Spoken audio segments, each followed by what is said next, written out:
Bonjour tout le monde! Donc, une troisième question euh, pour vous. Donc, comment mettons nos limites? Donc, c'est un peu la suite de l'autre question qui était avant. Donc, que je répondais comme comment attirer des gens respectueux dans notre vie.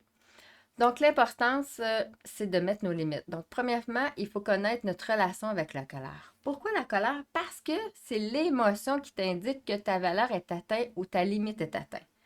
OK? Donc, pour toi, il faut que tu comprennes, premièrement, c'est quoi ta relation avec la colère? Moi, si je te dis la colère, est-ce que tu vois ça comme une émotion négative? Est-ce que tu as peur de la colère des autres? Est-ce que tu as peur de l'exprimer? Est-ce que pour toi, tu as seulement vu des gens de l'exprimer de façon exagérée ou agressive? Donc, tout ça va t'indiquer si tu vas l'exprimer ou non. Ces questions-là sont vraiment importantes pour commencer parce que elles t'amènent à voir ta perception que tu as de la colère, OK? Et à comprendre ton lien avec celle-ci. Moi, dans le passé, j'avais de la difficulté à exprimer la colère parce que pour moi, c'était rouge, c'était un lion, c'était négatif. Donc, j'aurais pas voulu l'exprimer. Donc, en changeant notre perception, premièrement, ça nous amène à une facilité à exprimer notre colère.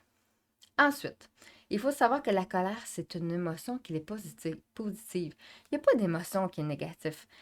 Bon, il y a des émotions qui sont désagréables à vivre, effectivement, mais la colère, elle est positive parce elle est en train de t'indiquer que ta limite ou ta valeur, elle est atteinte. Souvent, c'est la manière dont on va l'exprimer qui va être négative. Tu sais, si je te frappe, je crie après toi, je te lance des objets, ça c'est négatif. Mais c'est pas la colère en soi, c'est la manière dont je vais l'exprimer. Ensuite, il faut définir tes valeurs. C'est la fidélité, le respect, la famille, le partage. Qu'est-ce qui est important pour toi? Tu sais, tes limites, là, tu dois voir ça comme un cadre autour de toi, un territoire, et ils sont là pour, tes limites, elles sont là pour assurer ta sécurité émotive, émotionnelle, physique, intellectuelle, spirituelle, OK? C'est comme si tu étais le souverain de ton pays. Tu assures ton territoire, la sécurité de ton territoire, OK? Donc, tu es responsable de ton territoire. C'est à toi de dire non, là, tu dépasses la limite ou non, j'accepte pas ceci. C'est pas à les autres à penser qu'ils sont envahissants. C'est à toi à mettre tes limites. OK? Donc, tu es le gardien de ton territoire. Pour mettre une limite, là, nous n'avons pas besoin de crier. OK? Mais il faut être convaincu puis convaincant. Puis c'est pour ça qu'on a besoin de l'énergie de la colère. OK? La puissance de la colère. Tu sais, la colère, lorsqu'on est fâché, là, ça monte en nous, là, puis ça nous donne le pouvoir de nous affirmer. Parce que si je dis non, arrête, arrête, là, j'aime pas ça quand tu fais ça, là. Et, tu sais, je trouve qu'il manque un peu quelque chose pour que la personne soit vraiment sûre que vous êtes fâché puis que ça suffit. Mais quand tu utilises cette énergie de la colère là, qui part dans ton ventre, qui monte, puis tu dis hey, ça suffit? Est-ce que tu as terminé? Là, OK, c'est inacceptable. Moi, je ne tolère pas ça. Donc, ça t'amène ça t'amène à être convaincant parce que tu utilises l'énergie de la colère pour t'affirmer, puis l'autre va dire OK, parfait, ça suffit. T'sais. Donc, utilise cette énergie-là pour ça. Donc, un truc, avant de terminer, pratiquez-vous à vous affirmer. Vous pouvez commencer par des gens que vous sachez qui ne vont pas réagir fortement. Hein, vos amis, vos parents, des choses comme ça, parce que c'est en se pratiquant qu'on devient meilleur. Ensuite, rappelle-toi que non est une phrase complète. Au début, on a besoin de se justifier, mais tu n'as pas besoin de te justifier. De te justifier. Tu peux dire simplement non. Euh, Autre chose, excuse-moi, euh, avant de vous affirmer envers quelqu'un que vous savez qui va réagir fortement, okay, vous devez réfléchir et vous dire que préparez-vous. OK? Préparez-vous à une réaction. OK?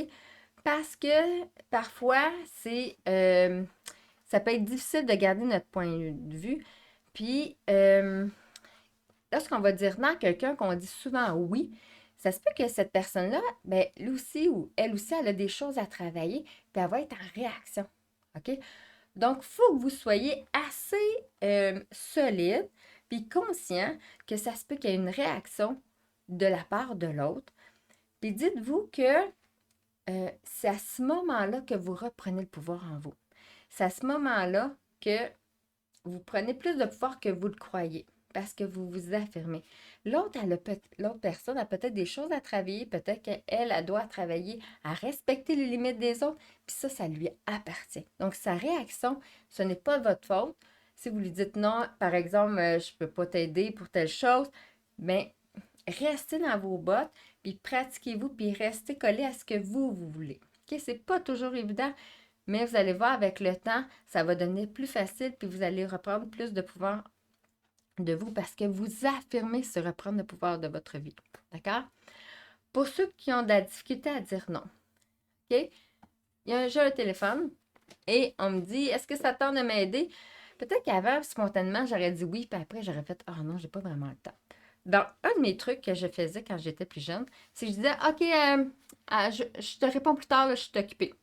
OK? Donc, ce que je faisais, c'est que je me mettais les mains sur la tête et je me disais, OK, qu'est-ce que je me dis? Ah, faudrait bien que tu l'aides, Annie, franchement, là. Tu sais, quand on aide les gens dans la vie, puis... Et là, il y avait toutes mes pensées, mes peurs. Et après, je descendais au niveau de mon cœur. Puis je me dis, qu'est-ce que mon cœur et mon corps me dit? Ah, ça me tente pas vraiment parce que moi, j'avais vraiment planifié une journée tranquille, j'avais envie de faire telle chose. Et là, je prenais ma décision. Parce que souvent, on prend une décision au niveau de notre tête, au niveau de nos peurs, nos croyances, qu'est-ce qu'il faudrait qu'on fasse. On oublie de se connecter avec notre cœur et de dire qu'est-ce qu'on a, nous, on a envie vraiment. Donc ça, c'est un de mes trucs que je faisais, que je vous partage. Écoutez-vous, pratiquez-vous, c'est comme ça qu'on devient bon. Et vous pouvez toujours dire des petites phrases positives. Hein? Donc moi, là, mettons, vous dites votre nom. J'attire dans ma vie des personnes respectueuses, aimantes. Je choisis de mettre mes limites même si je trouve ça difficile, même si j'ai peur, même si je ne sais pas comment. Et j'ai le droit d'être aimé, respecté. Donc le fait de se dire des pensées comme ça, là, ça a l'air peut-être niaiseux, mais au contraire, c'est que ça nous aide à passer à l'action, puis d'appuyer nos actions là-dedans. Essayez-le, je vous dis, je ne veux pas que vous prenez comme acquis ce que je vous dis, mais je veux vraiment que vous l'expérimentez, puis vous prenez ce qui est important pour vous, puis les trucs qui vous aident le plus. Donc, j'espère que ça a répondu à ta question. Fait que, on vous dit à la prochaine fois.